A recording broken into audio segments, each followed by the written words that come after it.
Fala, Senhor, ao nosso coração,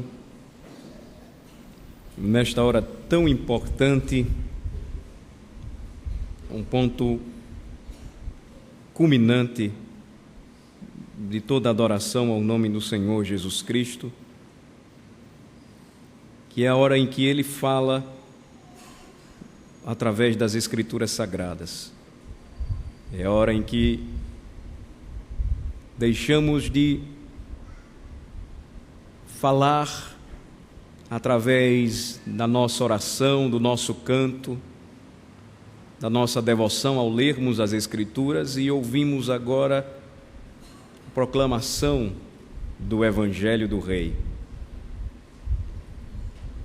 Ajuda-nos, ó Senhor, mais uma vez nós te rogamos a vencermos as barreiras, as limitações que nós temos de compreensão, de raciocínio, de concentração, de entendimento. Muito mais do que estas barreiras, Senhor, ajuda-nos a transpor a barreira da incompreensão e discernimento espiritual, porque cremos que esta bênção só nos é possível quando o Teu Espírito, que é a verdade,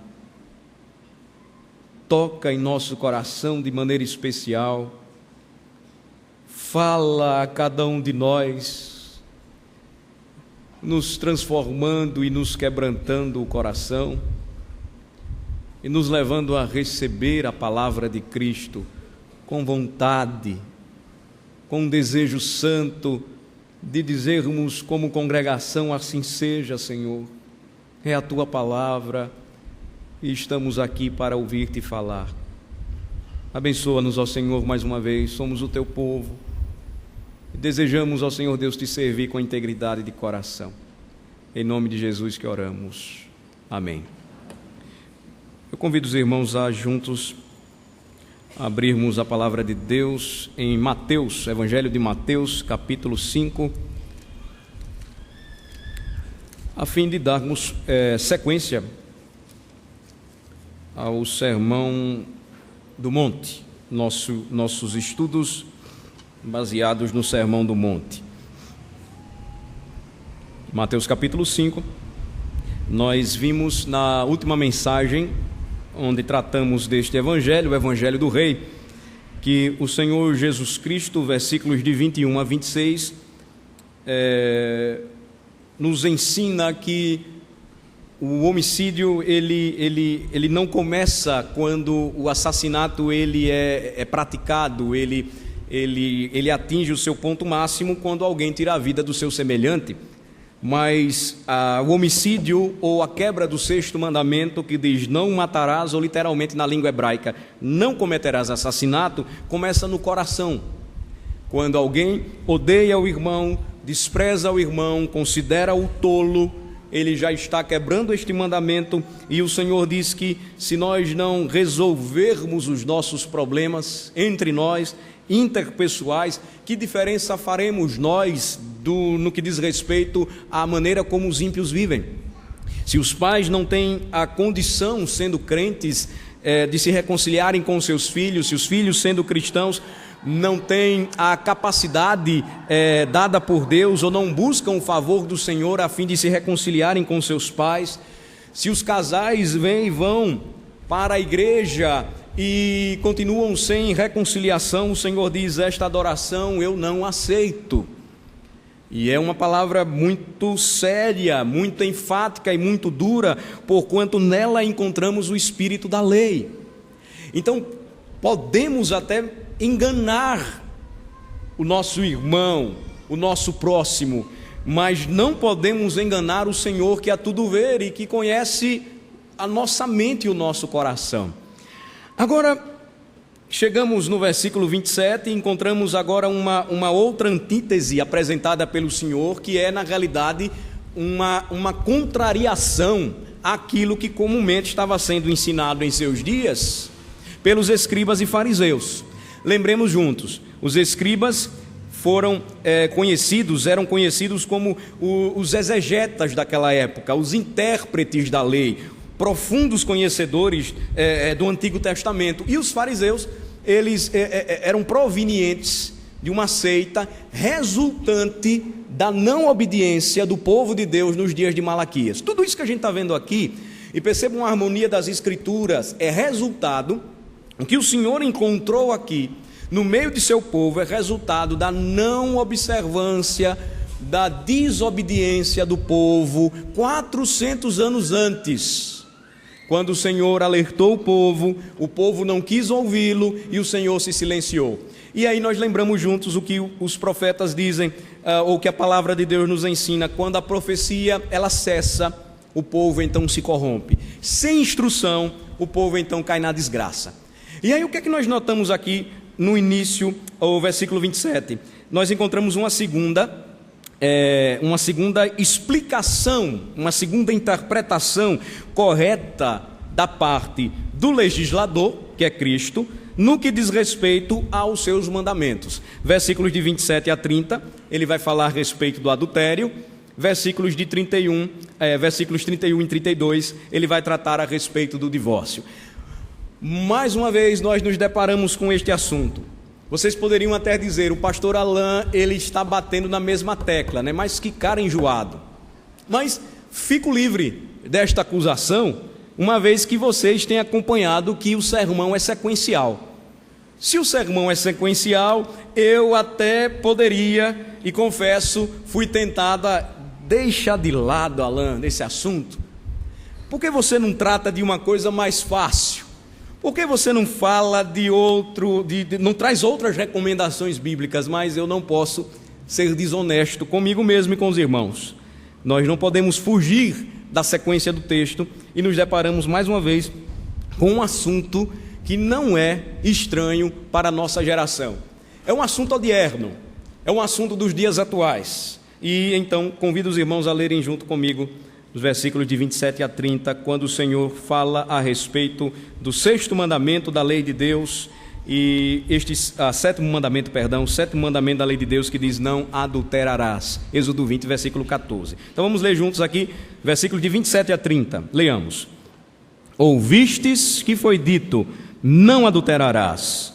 Eu, porém, vos digo: qualquer que olhar para uma mulher com intenção impura no coração, já adulterou com ela. Se o teu olho direito te faz tropeçar, arranca-o e lança-o de ti, pois te convém que se perca um dos teus membros, e não seja todo o teu corpo lançado no inferno. E se a tua mão direita te faz tropeçar, corta e lança-a de ti, pois te convém que se perca um dos teus membros, e não vá todo o teu corpo para o inferno. Mais uma vez, percebam a expressão semelhante àquela que nós encontramos no versículo 21. Ouvistes que foi dito. Literalmente, torno a lembrar aos irmãos, o sentido aqui é: vocês ouviram o que os antigos disseram para vocês. Ou seja, vocês ouviram o que os antigos lhes ensinaram. Porém, Jesus então, ele traz uma interpretação correta a respeito do sétimo mandamento. O que nós notamos aqui, ou o que nós percebemos aqui, nós vamos observar, nós vamos acompanhar, nós vamos perceber que o Senhor, Ele está tratando, Ele está se dirigindo mais uma vez aos seus mandamentos. Ele está falando a respeito do seu mandamento e está contrariando uma ordem que era aquela ensinada pelos religiosos de seu tempo.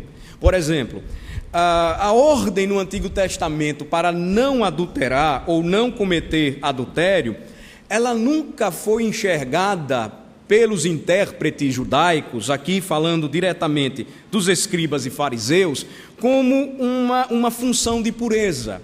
Lembrem-se, todo o não dado pelo Senhor na Escritura sempre traz consigo um cuidado amoroso e paternal da parte do nosso Senhor.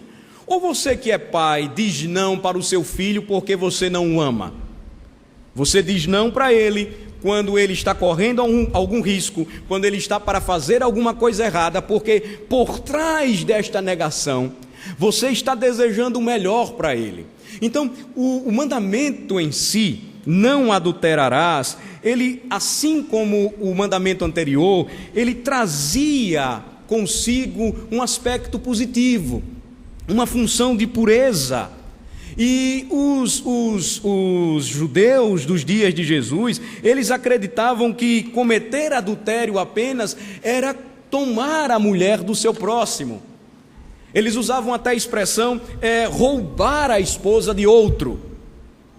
Mas notem que Jesus interpreta corretamente o espírito da lei, insistindo que o 7º mandamento aponta para uma direção diferente. Ele aponta para a pureza que rejeita a cobiça. Na realidade, os judeus eles não estavam entendendo de fato o cerne, o espírito por detrás da lei, e portanto a lei estava matando-os, porque eles não estavam entendendo que tudo começa no coração.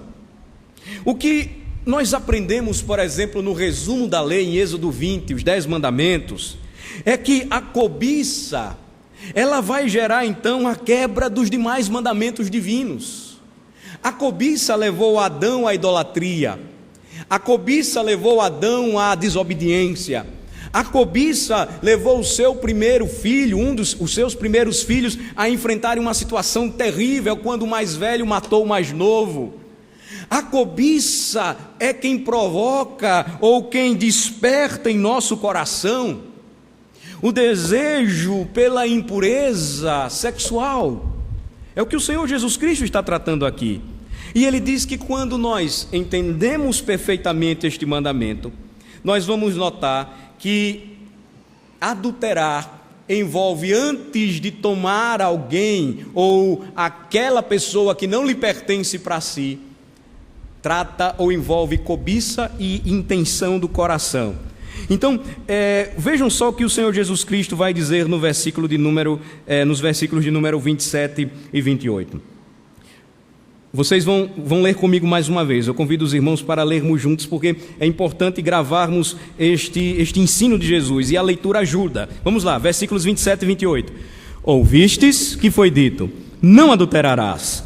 Eu, porém, vos digo: qualquer que olhar para uma mulher com intenção impura no coração, já adulterou com ela. Então, a força da língua original, que muitas vezes nós não conseguimos expressar em outras línguas, por exemplo, na nossa língua vernácula, na língua portuguesa, é que Jesus está tratando aqui de um assunto tão sério, e está tratando aqui de um assunto que está por trás até mesmo, ou não somente por detrás do adultério, mas de toda a quebra dos mandamentos de Deus, que é a profundidade ou o alcance do pecado. Lembrem juntos comigo, Jesus diz que do coração, Mateus 15, procedem os maus desígnios, o adultério, os homicídios e toda sorte de coisas ruins. O que o Senhor está dizendo aqui é: vocês estão pensando que adulterar apenas é roubar a mulher do outro, mas eu digo a vocês que a questão ela começa muito antes. As raízes do pecado são muito mais profundas, e adulterar aqui, segundo o versículo 28, Jesus não falou para aqueles homens: enquanto você não tiver cometido adultério, tudo irá bem com você. Mas pelo contrário, o que foi que Jesus declarou? Qualquer que olhar para uma mulher, aqui ele não está falando de mulher casada, mas casada ou não, virgem ou uma mulher casada, qualquer um que olhar para uma mulher com intenção impura no coração, já adulterou com ela. Percebam que o Senhor está tratando aqui de algo que muitas vezes nós não percebemos. Eu poderia usar uma ilustração aqui para nos ajudar a compreender como o pecado ele é profundo em nosso coração, e como o seu alcance, ele vai muito além do praticar o ato do adultério. Imaginemos uma pessoa num leito de hospital. Você entra num hospital e você passa a ver uma pessoa no leito, encostada na cabeceira de sua cama. Acompanhe comigo a ilustração. Você está olhando para ela, ela respira com muita dificuldade, ela está sentindo muita dor, ela tosse muito, ela está sofrendo bastante. Diante do quadro que você está percebendo, que você está olhando, você pode concluir que aquela pessoa está muito enferma, desesperadamente doente, sofrendo de pneumonia ou doença parecida. Você está olhando o aspecto exterior. Mas aí você continua no hospital, você está fazendo aquela visita e você encontra outro paciente que ele está de costas em seu leito, ele está muito calado, mas ao mesmo tempo a reação dele é diferente daquela que você viu no primeiro paciente. Ele respira normalmente, ele não revela nenhuma forma de dor, mas dentro de si ele está com a doença tão pior quanto aquela da primeira pessoa, e a sua morte será tão rápida como daquela. Em outras palavras, meus irmãos, o que importa quando nós enxergamos um quadro semelhante a este não é a maneira da morte, mas a realidade da morte. O que o Senhor Jesus Cristo está dizendo então é que os sintomas, eles são apenas, apresentam apenas algo que já está nos consumindo por dentro. O que o Senhor está mostrando é que o fato de você nunca ter cometido o ato de adultério não indica que você não tenha qualquer culpa. Pois o que é que você e eu podemos dizer a respeito do nosso próprio coração? O que é que você e eu podemos dizer a respeito da necessidade de tratarmos de um coração enfermo? Porque nós podemos estar muito bem por fora, mas por dentro o nosso coração está desejando algo que é pecaminoso. Jesus aqui, ele não está tratando apenas do pecado como uma situação que envolve práticas e atos. Mas o que Jesus está mostrando aqui para nós, irmãos, é que o que começa dentro provoca ou traz efeitos para fora. Olhem novamente comigo para o versículo 28. O Senhor Jesus, ele toma a figura, ou ele toma o olho, ou o olhar, para identificar algo que na Bíblia muitas vezes é apresentado como de uma forma negativa, como que alertando o homem contra os riscos e os perigos de não se observar corretamente a palavra de Deus.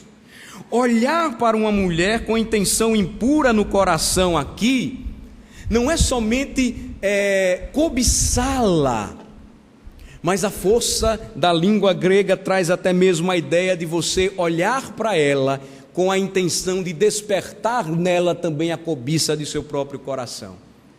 Então a Bíblia adverte, a Bíblia ela é muito clara para nós, e ela vai tratar da questão do olhar de uma maneira tão delicada, para que nós guardemos os nossos olhos, porque eles são a lâmpada do corpo. Por exemplo, quando nós lemos as ilustrações agora, as figuras apresentadas por Jesus, versículo 29, o que é que nós vamos encontrar? Primeiro, o Senhor fala sobre a profundidade e o alcance do pecado. Ele começa no coração. Ele diz que se alguém no coração já intencionou impureza contra uma mulher, já adulterou com ela. E aí quando nós chegamos no versículo 29, Jesus então vai falar sobre como o pecado ele é sutil. Vamos ler juntos o versículo 29. Se o teu olho direito te faz tropeçar, arranca-o e lança-o de ti, pois te convém que se perca um dos teus membros, e não seja todo o teu corpo lançado no inferno. Percebam que quando nós examinamos a palavra olho isoladamente na Bíblia, ou o verbo olhar, nós vamos encontrar que o olho é o membro do corpo mais comumente culpado de nos fazer desviar. Nós vamos notar isso, por exemplo, de maneira especial com respeito aos pecados sexuais. Nós vamos ver isso no Antigo Testamento e perceberemos o Senhor denunciando que os olhos altivos é que levam o homem à ruína.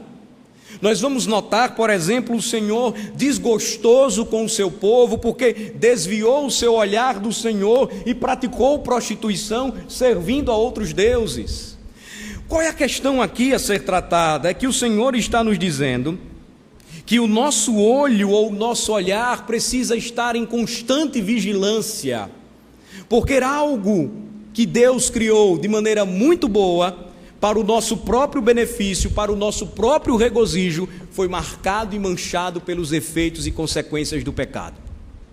Então, quando nós olhamos, por exemplo, Eclesiastes ou o pregador se referindo ao jovem e o cuidado que ele deveria ter com o seu olhar, vejam só o que nós lemos ou o que nós encontramos juntos. Vamos para o livro de Eclesiastes, capítulo 11. Deixem o Evangelho de Mateus aí marcado, bem marcado, e façamos um exame em Eclesiastes, lá no final. Vejam só, capítulo 11, versículo de número 9.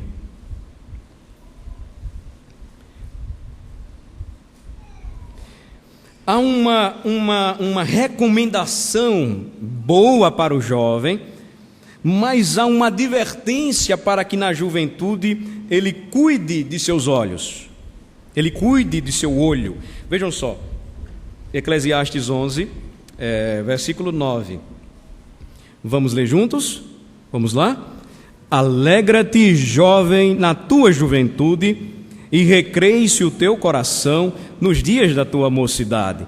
Anda pelos caminhos que satisfazem ao teu coração e agradam aos teus olhos. Sabe, porém, que de todas estas coisas Deus te pedirá contas. Então, a referência ao olhar sempre está ligada àquilo que agrada ao homem. E nesse aspecto aqui importante, o Senhor se dirige à juventude e diz: se alegrem, recreiem-se os seus corações nos dias da tua mocidade, andem pelos caminhos que agradam ou satisfazem ao teu coração e aos teus olhos. Mas aí existe uma advertência: lembre-se, porém, sabe, porém, que de todas estas coisas Deus te pedirá contas. Por que o Senhor usa essa figura, então, do olho, quando ele está falando sobre o adultério? E por que ele diz o teu olho direito? Era sempre visto como o melhor olho que alguém tinha. E por que ele está dizendo que o olhar ele precisava ser guardado, vigiado, e em outras passagens bíblicas o olhar fazia o homem cair e pecar? Porque o que o Senhor está mostrando por detrás daquilo que ele está explicando para nós é que o pecado é tão terrível, meus irmãos e irmãs, que ele nos ilude e engana.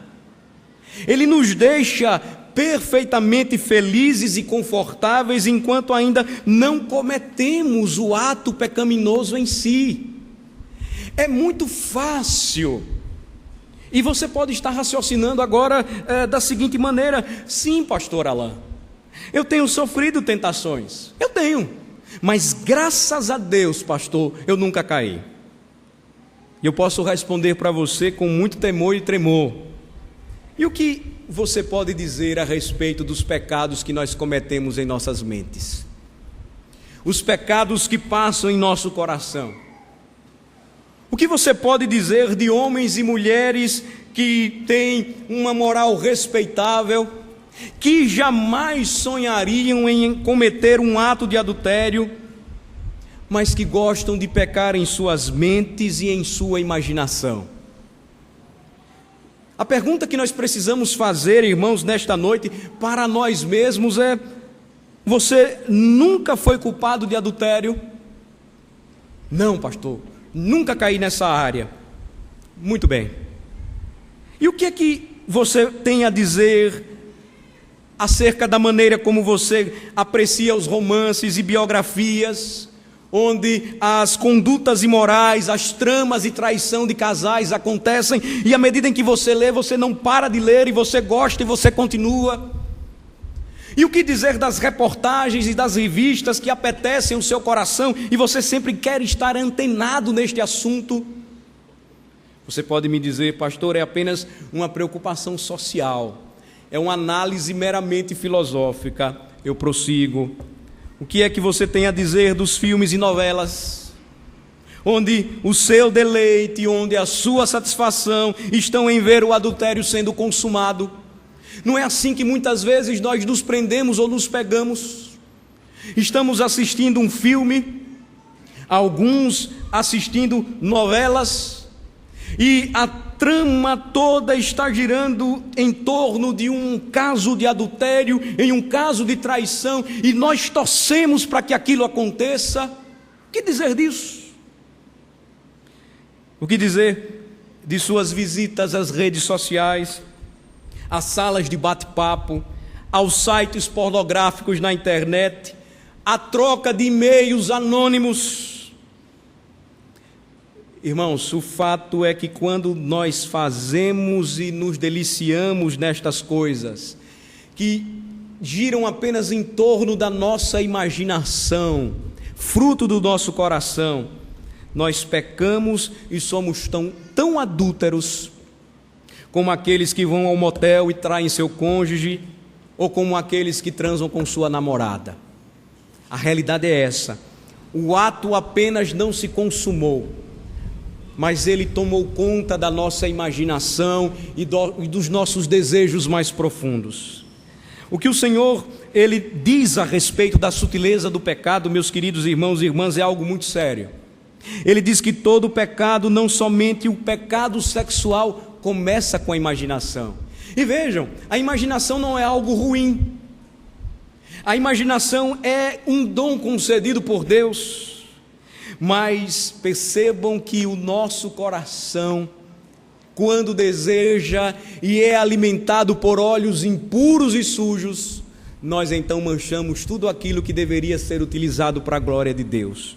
A nossa imaginação, então, ela é alimentada não por aquilo que promove o reino de justiça, mas nós passamos a agir, a pensar e a desejar o que o mundo deseja e fazer o que o mundo faz. Não há, irmãos, hoje comparação mais adequada do que o mundo virtual. O que muitos de nós já estão acostumados e os antigos apenas encontravam nos livros proibidos. O mundo virtual hoje é muito semelhante e ele fala diretamente à nossa realidade espiritual, porque é algo que acontece no imaginário. E é semelhante àquilo que por vezes se passa em nosso coração. Eu posso nunca ter traído a minha esposa, eu posso nunca ter cometido adultério contra ela, mas eu não posso afirmar com sinceridade que nunca passou em minha mente algum desejo pecaminoso. Nenhum de nós pode imaginar ou dizer algo disso, ou algo desta semelhança, ou algo semelhante ou diferente disto. O que a palavra de Deus nos diz, irmãos, é que o pecado ele é profundo. O que a palavra de Deus diz é que o pecado ele é sutil. E por último lugar, o que a palavra de Deus nos diz é que a sua natureza e o seu efeito em nossas almas são de perversão. De fato, são de perversão. Lendo juntos o versículo 30, o que é que nós encontramos? Vamos ler juntos o versículo 30. E se a tua mão direita te faz tropeçar, corta e lança de ti, pois te convém que se perca um dos teus membros e não vá todo o teu corpo para o inferno. O pecado é um fato de perversão. De fato, o pecado perverte a mente, o coração, as atitudes, as palavras e as ações dos homens. É por esse motivo que o Senhor Jesus Cristo ele disse: e se a tua mão direita te faz tropeçar, corta e lança de ti.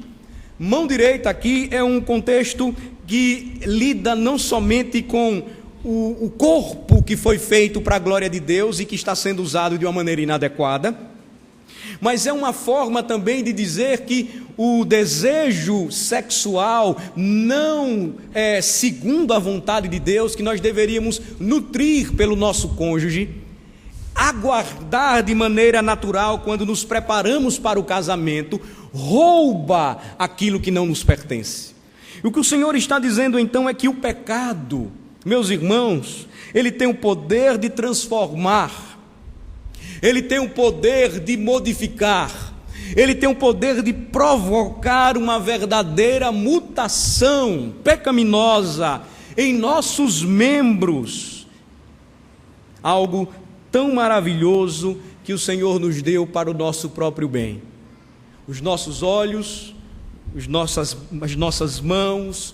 O Senhor diz que os pés dos ímpios são velozes para derramar sangue e não para ajudar ou socorrer, que deveriam ministrar para o meu bem e para o bem do meu próximo, acabam então se tornando os meus verdadeiros inimigos. Lembremos juntos o que o apóstolo Paulo mesmo disse, escrevendo aos Romanos. Romanos 7, vocês conhecem bem. Aqueles que não conhecem podem verificar depois. Em Romanos 7, o que é que o apóstolo Paulo descreve ali? Ele descreve uma verdadeira luta interior que o leva a fazer aquilo que ele não deseja fazer. E aquilo que ele quer fazer não consegue realizar. Ele diz que há uma guerra entre os seus próprios membros, ou seja, ele diz: Senhor, aquilo que deveria ser para o meu bem e o bem do meu próximo, na realidade se transformaram em objetos de corrupção, em objetos para a prática da maldade, para a prática do pecado. Nós precisamos, irmãos, observar esta passagem aqui, estas duas figuras apresentadas pelo Senhor, tomando membros importantes do corpo humano, e dizer que os instintos naturais do homem, eles não são ruins. Não existe nada de errado com os instintos da nossa própria natureza, porque foram feitos por Deus. E sentir atração sexual, desejar um dia casar-se e ter uma mulher por esposa, um homem por marido, constituir família, não são desejos pecaminosos ou pervertidos. O instinto natural do homem foi criado por Deus. Mas onde é que está todo o problema? Aquilo que foi criado excelente, por causa do pecado, por causa da queda, foi distorcido, e os dons preciosos, como as nossas próprias mãos, como os nossos próprios olhos, se tornaram empecilho para nós, se tornaram barreiras para nós. E aqui nós somos obrigados a olhar o seguinte, nós somos obrigados a perceber juntos o seguinte, e aqui nós caminhamos para as aplicações que são importantes para os nossos dias. Olho e mão aqui são metáforas. Vejam, o Senhor não está dizendo que eu devo arrancar o meu olho direito. O Senhor não está dizendo aqui que eu devo cortar a minha própria mão. Alguns pais da igreja, aqueles que viveram com os apóstolos e deram sequência à igreja, eles entenderam de maneira errada e foram até radicais, como Orígenes, por exemplo, que chegou a se castrar. Mas a questão não se resolve, porque está no coração. A questão não se resolve porque mesmo o homem envelhecendo, ao invés de se tornar mais santo, ele enxerga a sua quilometragem de pecados rodar. Não resolve, porque nós encontramos situações por vezes tristes e lamentáveis, sendo trazidas e provocadas por aqueles que deveriam ser honrados pelas suas próprias cãs, pelos seus cabelos brancos.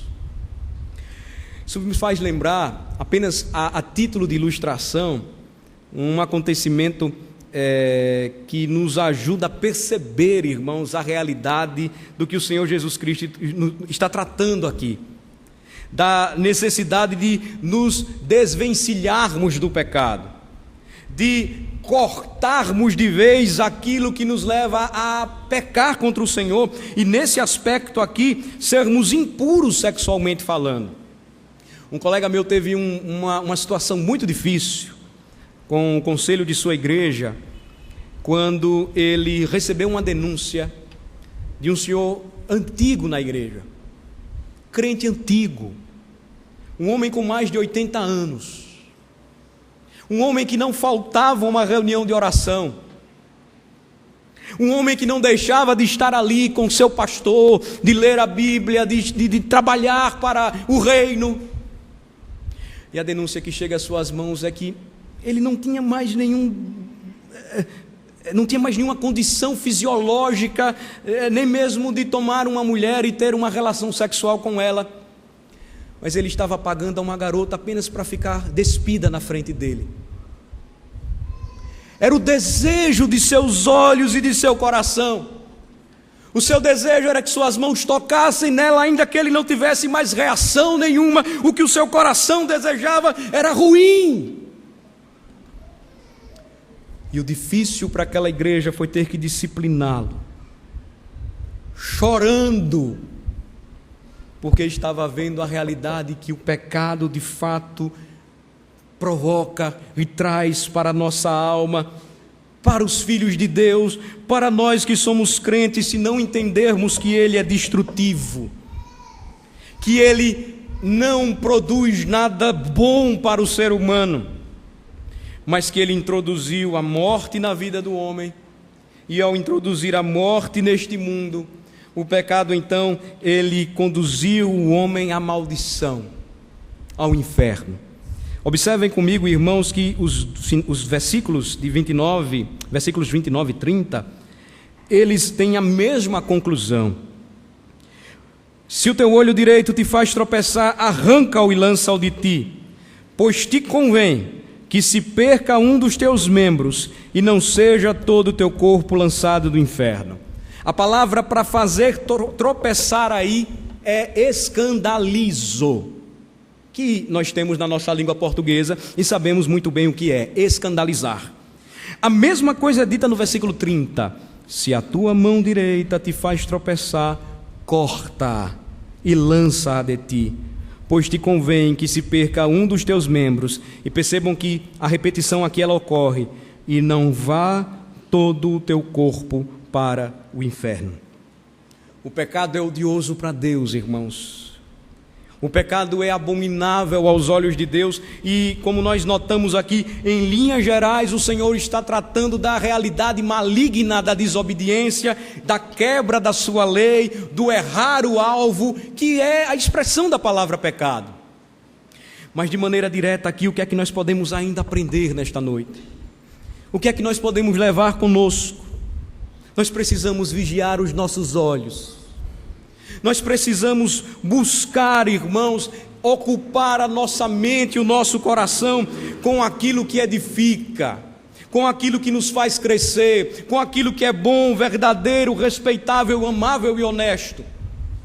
Nós não podemos dar espaço, nós não podemos abrir brechas, mas precisamos guardar o nosso corpo, para que este corpo, uma vez templo do Espírito, glorifique ao Senhor das nossas vidas. Nós precisamos observar atentamente a maneira como vivemos, nos portamos e caminhamos. Não nos enganemos, não é salutar para nós como homens vivermos em amizade com mulheres. Temos as nossas esposas, amemos, honremos as nossas esposas, mas não podemos andar encangados com mulheres. Que as nossas rodas de amigo, picanha, pastéis, o que seja a roda dos homens da igreja. Que a nossa amizade e fraternidade com as senhoras da igreja seja de profundo respeito, como diz Paulo a Timóteo, as jovens como irmãs, as senhoras como mães. Nada de beijinho, um abraço, agarra. O que a palavra de Deus diz é que nós precisamos guardar o nosso coração. E o que dizer de você que constantemente é bombardeado no dia a dia de seu trabalho? Pela graça de Deus eu tenho a sorte de escolher um secretário. O conselho me concede isso, é melhor. E você que tem uma secretária e que de repente ela muda, encurta o tamanho da saia, se exibe para você, o que você vai fazer? Guarde os seus olhos e o seu coração, Lembre-se, irmãos, tudo começa com a cobiça. E nenhum homem aqui sensato pode dizer que nunca foi cantado por uma mulher. Uma mulher que não teme a Deus, uma mulher que vê os seus padrões de moralidade, uma mulher que vê como você se porta, como você se comporta, como você vive, como você ama sua esposa e seus filhos. Não ceda, porque a cobiça, assim como a mulher de Potifar, tomando conta de seu coração, vai fazer com que você envolva em problemas muito grandes e ninguém é forte o suficiente para resistir. Se ela acuar você, fuja. Fuja. Você que é jovem, corra. Não ceda. Os valores do mundo dizem: não, você é bobão. Seja homem segundo os padrões da Bíblia e espere o dia certo, a pessoa certa, com quem você vai casar e vai viver para sempre. Não haja como o mundo tem agido. E percebam que o olhar para uma mulher com intenção impura não serve somente para os homens, mas serve também para as mulheres. Eu digo isso, irmãos, com muito respeito, e falo isso com muito temor no coração. As senhoras e as mulheres da igreja e as jovens da igreja têm participação especial nesta tarefa, dentro da igreja de Deus e onde estiverem, para dar o bom testemunho. Precisam viver de tal forma e de tal maneira que conscientemente diante de Deus tenham uma certeza que o seu corpo não está sendo utilizado como objeto para despertar o desejo pecaminoso no coração dos homens. Eu não estou dizendo aqui que uma mulher cristã não deve ser bonita como é, e que é pecaminoso admirarmos uma mulher cristã por ser bonita, mas que jamais encontremos na mulher cristã aquilo que as mulheres mundanas gostam tanto de mostrar: partes do seu corpo, despertando assim a lascívia, a luxúria e o desejo pecaminoso nos homens. As senhoras, as jovens têm um papel importante e especial nesta tarefa. As mulheres mais velhas ensinando as mais novas como se portar, como se vestir, como agir. Não existe uma roupa feita para crente, mas a roupa para o crente é aquela que preserva a beleza, mas não expõe o corpo. Eu não posso, ou eu não preciso entrar em detalhes para dizer o que quero dizer. Meus irmãos, também tenhamos o cuidado. Para que vir à igreja com camisa mostrando os peitos? Para que vir para a igreja com roupinhas apertadas e calças que às vezes os homens se abaixam e mostram, eu não vou dizer o quê? Que roupa de homem é essa? A nossa roupa deve ser distinta. O homem cristão deve se vestir bem na medida de suas condições, mas não imitemos o mundo. Eu sei que é difícil. Às vezes nós vamos para uma loja e até mesmo as atendentes riem, os atendentes, quando eu digo eu quero calça para homem, quero camisa para homem. Mas de fato é o tempo que nós estamos vivendo. E se nós não atentarmos bem, os nossos filhos e os nossos meninos estarão se vestindo como gays. Porque boa parte dos estilistas em nossos dias são gays. E eles estão fazendo roupas que destaquem um homem como uma moça. Mas nós devemos resgatar a verdadeira pureza, a verdadeira maneira como agir, como viver, meus irmãos e irmãs, lembrando que para despertarmos em nosso coração e no coração de nossos irmãos o desejo pelo pecado, e esta área sexual é uma área tão difícil, não demora muito não. A crise que nós temos enfrentado em nossos dias está aí para mostrar. Se você é professor, nada de estar dando carona para aluna de escola. Se você trabalha, cuidado com carona de colega. Se você é mulher, cuidado com aproximação de homens. Mantenham uma postura e mostrem de fato como o cristão pensa e como o cristão age. Certa vez um colega meu cristão, após um mês de casado, foi questionado pelo seu chefe e disse assim: aí, já pulou a cerca? Ele disse: como é? Já pulou a cerca? Com uma semana eu já estava pulando a cerca. Ele disse: pular cerca que você diz para mim é adultério, e eu não posso fazer uma coisa dessa. Que a nossa resolução seja essa, irmãos, porque assim nos guardaremos, atenderemos ao que diz a palavra do Senhor, seguiremos os princípios da palavra de Cristo. E uma palavra conclusiva e final: nós conhecemos o nosso coração, nós sabemos que ninguém aqui pode dizer que está isento de pecados. O que é que nós precisamos fazer? Nós precisamos olhar para Cristo e, confiando nele pela fé, entregar a cada dia o nosso dia, a cada momento o nosso dia, pedindo ao Senhor que nos livre de situações onde muitas vezes nós acreditamos serem normais, porque o mundo acha normal, mas será que para um cristão é normal? E que Ele nos dê forças para que uma instituição que está sendo tão atacada e arruinada pelo mundo como a igreja, como o casamento, seja preservada por aqueles que vivem na dependência do Senhor.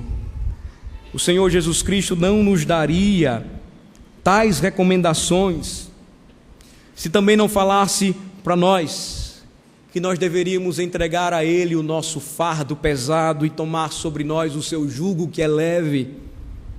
Ele não nos traria este padrão tão elevado se Ele não tivesse cumprido perfeitamente, a fim de que pudéssemos viver pela fé e reconhecermos: Senhor, nós somos tão pecadores, Senhor, nós lutamos diariamente, Senhor, Tu sabes que o meu desejo não é pecar contra Ti, mas por vezes eu peco, dá-me forças. E fazendo isto, buscando viver na presença do Senhor, possamos entregar a nossa vida a Ele, a cada dia, confiando nele para o conhecimento e o crescimento em Cristo Jesus. Para você que está aqui nesta noite e certamente está ouvindo esta mensagem pela primeira vez, é uma oportunidade para você entender o que Deus pensa a respeito do pecado, da sua profundidade e alcance, da sua sutileza e da sua perversão. Ele é odioso para Deus, é abominável para Deus, leva o homem para o inferno. Como você pode escapar dele? Receba Jesus Cristo, creia nele para que você seja salvo, experimente nele a restauração para a sua família, mude o seu padrão de vida, o seu proceder, não é o do semelhante ao fariseu, mas é daquele que vive pela fé e que espera sempre em Cristo Jesus, Senhor e Salvador nosso. Oremos. Ó Senhor, nosso Deus e nosso Pai, é a Tua palavra, Senhor. Nós, por vezes, ficamos perplexos com aquilo que o Senhor nos ensina e diz. Mas é a Tua palavra, Senhor. Ela é tão clara para nós. Por vezes nós nos fiamos no fato de nunca termos cometido ato de adultério, mas a nossa imaginação está tão poluída, Senhor, e o nosso desejo, se pudéssemos, era cair. De modo que, Senhor, o pecado, ele destrói almas e mentes, e quantos andam depressivos e angustiados porque não conseguem se libertar. Que todos nós, ó Senhor Deus, saiamos daqui com esta viva esperança de que só o Senhor tem o poder para nos salvar e pode nos salvar. E entregando as nossas vidas, esta área específica das nossas vidas, que é a da pureza sexual, Nós que somos maridos, amemos a nossa esposa e rompamos de vez com toda sorte de situações e sugestões para o pecado.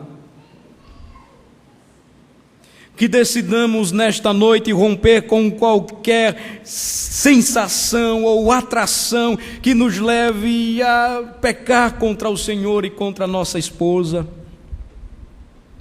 Que as esposas ao Senhor sejam sustentadoras, auxiliadoras de seus cônjuges, na maneira como se portam, na maneira como se vestem, na maneira como lidam com situações, uma vez que nos dias atuais, ó Senhor, os ataques são de todos os lados, mulheres e homens cristãos atacados pelo inimigo.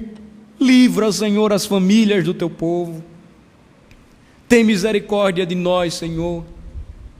Guarda o coração dos nossos jovens, porque são bombardeados da mesma maneira, tentados a ceder, ó Senhor Deus, às atrações da mulher lasciva e adúltera, daquela que cobiça o jovem cristão, daquela que cobiça o homem cristão, daquele homem que cobiça a moça cristã, porque se preserva pura.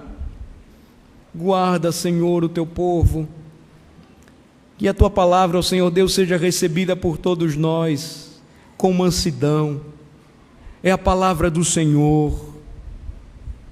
Que sejamos exemplo, ó Senhor Deus, de piedade, de temor, mas que não confiemos em nós mesmos, porque nós somos pó, mas que confiemos em Cristo, aquele que cumpriu perfeitamente as exigências da lei, que nunca pecou com a sua mente, com os seus lábios, com as suas mãos.